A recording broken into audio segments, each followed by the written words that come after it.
ভারতের বিজেপি শাসিত বেশ কয়েকটি রাজ্যে বাঙালি হেনস্থা তীব্র আকারে বেড়েছে। বাংলা ভাষায় কথা বললেই বাংলাদেশি তকমা দিয়ে অপমান, অপদস্থ, নির্যাতন করা হচ্ছে দেশটির বাঙালি পরিযায়ী শ্রমিকদের।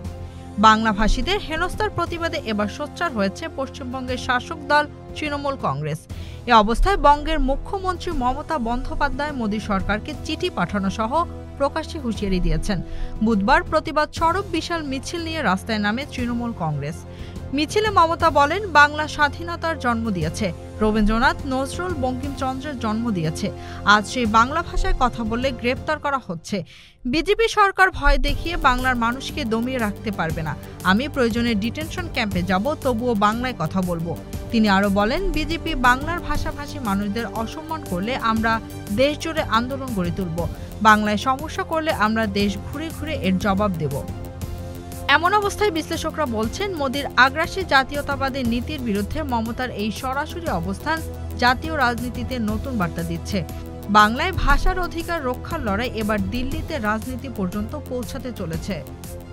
Z news, Dhaka.